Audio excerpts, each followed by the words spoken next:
Being an active addict or alcoholic is terrible. There's no ways around it. It's a very, very difficult state of life to live in. And this is coming from someone who's experienced it himself. And I've also been in the recovery process now for 16 and a half years. And this video is specifically about what it's like to actually be an addict and hearing that from someone. And for me, I can look back and see addiction in my life before the drugs and alcohol were introduced, right? Like my hindsight now is 2020. I have a very good understanding of myself from all the work that I've put in. And I can tell you this, the addiction showed up way before the drugs did. That's why what I've learned is in recovery, we talk about drugs as being more of a symptom to the real problem, right? And the real problem that I learned for me is when it comes to addiction is the mental obsession and the compulsive behaviors that I used to get more, And look, I'm not a doctor. I don't speak clinical. I'm not a professional in any way when it comes to recovery and addiction. I don't have fucking certifications. I just speak as a real human being who has experienced addiction, who still experiences addiction, right? Because I believe it's a part of me. I do believe it's a disease. And I can also speak to recovery because I've been doing it, I've been clean longer than I've used at this point, which is pretty amazing. And I want to share a little bit about the mental aspect of addiction.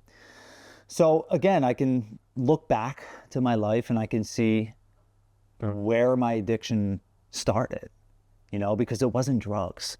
For me, it was an outlet. And the outlet was not being where I was presently. I just had some feeling inside me that I just didn't want to be where I was and I wanted to be doing something else. Okay. Now, my first addictions were really games, right? Video games. I came up in the Sega era and then PlayStation and Nintendo. And I remember being in like 4th or 5th grade, having my little Nintendo or my Game Boy and playing Pokemon on it. I know Pokemon is so popular now. Like I remember doing that like 96, 95, 96. And I loved it. And that's all I wanted to do. I didn't want to be in school. I wanted to be playing my Game Boy, right? I wanted to be in this different world, right? Immersed in this different world. And it was games, right? Games, PlayStation and Sega and Sonic and Metal Gear Solid, right? Like all these cool games that I loved when I was a kid. And I really loved wrestling too. And I always wanted to watch wrestling and I always wanted to, practice wrestling and wrestle with my friends and brother and uncle. And, like my addiction was taking place back then. And I didn't even know. I had no idea, and then it was sports. I was really into sports when I was young. I remember when I was really into baseball and I was a pitcher and I was very good. And I remember getting a net, right? Like a pitching net, and I would just throw at it for hours, right? Like I just wanted to practice my pitching and practice my curveballs. And that's all I did, right? Like I just did that over and over. And when I was at school, I was thinking about pitching. When I was at school, I was thinking about playing basketball. When I was at school, and then I was thinking about skateboarding because I got really into skateboarding and loved doing that. And I just always thought about it. And along the way, I was introduced to alcohol, and then it was cigarettes, and then it was weed, and then it was pills and all this other shit. And where it started for me was that mental obsession. Like I just always wanted to be doing something other than what I was doing. Like I was never the kid that wanted to be in school. I never wanted to do schoolwork. I never wanted to get good grades. I didn't care.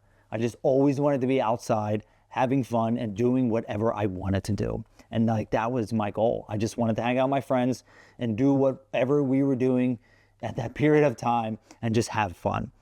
And my addiction, that mental aspect of just wanting more, like never being fully satisfied.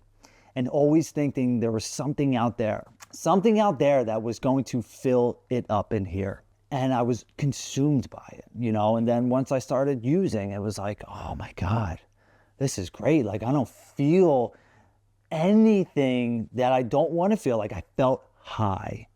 I felt a release. I felt like something was happening to me that I wasn't able to experience before, being sober, not using. And I fucking loved it. And I chased it. And I chased it hard. And I chased all kinds of different drugs. And I chased all kinds of different feelings. And I just wanted more. Like, I could never get enough. And my identity was wrapped up in using. 2 days ago, literally 2 days ago, I'm at the playground with my daughter. And they have this little contraption there where you can sit or stand on it. You spin it around fast and fast. So I'm on it, she's spinning me, and I felt like I was like losing control. And I'm like, Harper, slow me down, slow me down. And she was just laughing, like she thought it was so funny, right? She's spinning me, keeps going and going and going. And as soon as I was able to like catch myself, right? I put my foot on the ground, I stepped off, and I'm so dizzy and I'm wobbling back and forth. And my head is like, woo, I felt like I was high again. And it was weird, right? And at that moment, I thought to myself, I used to chase that feeling. Like, I used to want to get high, use certain drugs to the point where I was completely out of control, forgot what I was doing, woke up the next morning and completely blacked out. Like, I fucking chased blacking out, Like, that's how bad my addiction was. And I was in high school doing this, right? On the weeknights, on the weekends. Any chance that I had, like, I was chasing that feeling of blacking out. I thought that was cool. I thought that was like a sign, like, yeah, I got high. I got high enough that I forgot what I was doing and I completely messed up, blacked out. And I wanted my friends to tell me, oh yeah, you did this last night and you did that. Like, I chased that feeling for years, right? So that mental obsession where you're just always thinking about it. It's all consuming. It's in your head constantly and nothing else matters. That's what it's like to be an addict, right? That's what it's like to have that feeling that you can just never have enough, And look, that shows up in my life now. I'm clean. I'm been in recovery, right? And it can show up in my life now. The difference is that I have a lot of tools and a lot of self-awareness that I never had before, where I can realize, yeah, I have enough, right? I have exactly enough. I have exactly what I need in this life. I don't need to constantly chase more, right? And honestly, a big reason why this video is getting out there is because, like, I'm understanding the value of like the true value of giving back on a deeper level, not just chasing more money, right? Because I was already stuck in that, as a clean recovering addict for years, I was stuck in that, almost a decade, like just make more money. That's all that matters, right? And the reality is, being an addict, like, that can show up in any area of my life. It doesn't have to be drugs or alcohol, like the things that'll kill me quickly. It could be money. It could be food. It could be working out, constantly and not giving myself a break. Like, I can use addiction in my life for anything. And then there's the physical aspect of it. For a lot of addicts and a lot of alcoholics, they become physically addicted to these drugs. And there's some drugs out there that you don't develop like a strong physical dependency towards. With alcohol, you do. And then when you don't have it, like, people can die coming off of drinking too much alcohol, if they don't do it in the right settings. And benzos are the same thing. You could die coming off of that if you don't do it right. For me, my downfall drug was opiates. And when I came off of them, and there was times in between where I wasn't taking them, that physical addiction, the fucking withdrawal, it was horrible. I would never wish anyone to go through that. It was the absolute worst. It sucked every single second of it, That physical addiction that you literally need this in your body to feel normal. Not to feel good, just to feel normal. And I'm kind of actually going through something like that right now, by coming off of caffeine. That's one of those things. I started drinking coffee, and when I got clean, it was energy drinks, right? I was a Monster and Red Bull. Like I just needed more energy because that's how I was as an addict. I was always, using drugs to get me up. And then eventually I quit drinking the energy drinks and I started drinking coffee. And, coffee, as you get older, you realize you can't eat or drink things like you used to. And I've been having issues, reflux this, and my doctor's like, I want you to cut out coffee. And I'm like, oh my God. Right? And like, this is day 7. Actually, it's day 8 of no coffee, right? I substituted it with tea, right? So I'm not just trying to cut it off cold turkey. I'm actually trying to do it slowly, so I'm not a complete mess. But I miss it, right? And a couple of the days I was getting headaches because I wasn't drinking as much caffeine, so I drastically reduced the amount of caffeine. And then next week I'll stop drinking the caffeine and see how that feels, right? To get back to some kind of baseline, right? But again, I was doing these things.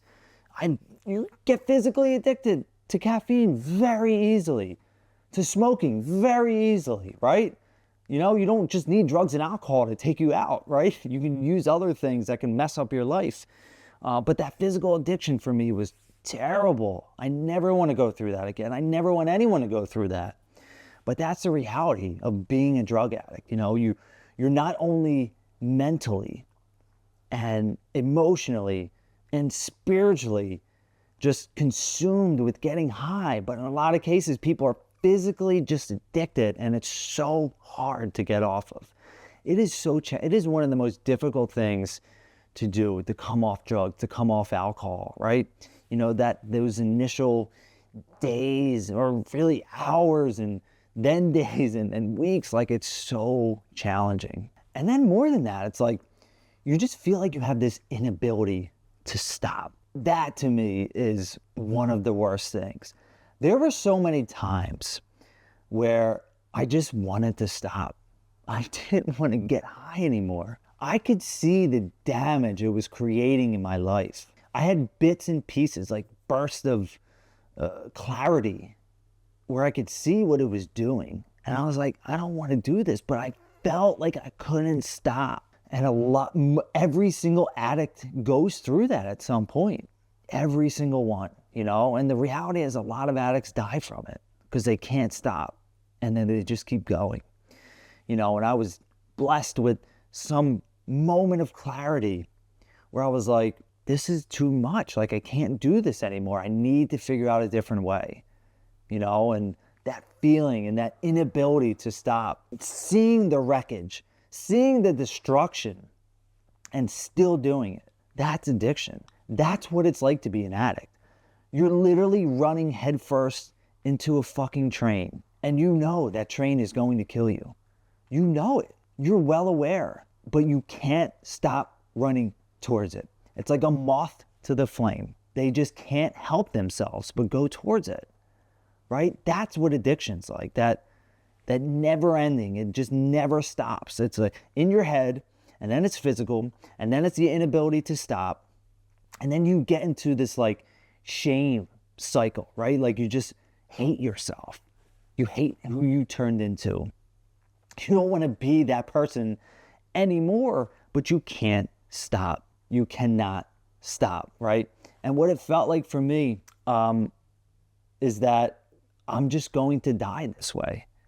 And I know that most addicts feel that way as well. I'm not going to live to see 21. I'm just going to die this way, being an active addict, right? You resign to the animalistic lifestyle that you have been living. And that's it, right? Like that's what it's like, in essence, to be an addict. There's just so much to it. It's such a disgusting and powerful disease. And my hope is that you can see this and realize there is a way out. There is so much hope out there for you. And if you're someone who is actively addictive and somehow you come across this guy talking on YouTube about addiction, there is a way out. If you're a parent or a loved one or a brother or sister or your spouse, right? If they're using, There is a way out. There's a lot of hope. You can get clean. You can get sober. We do recover, right? There is a way out. And if you do need help and you want to reach out, just reach out to me. Shoot me an email, shoot me a DM, and I will answer you, and I will talk with you, and I will help you along the way. Now, I'm very fortunate to be in this position, and I never take it lightly. I'm extremely grateful. And my goal with this channel is to just continue to give valuable information, again, not from a clinician, not from a doctor, not from some kind of recovery and addiction expert. You know, I'm just a normal guy who's lived this process, and I have a lot of amazing things to show for it. I want to help other people in their process as well. So reach out and stay tuned for the next video.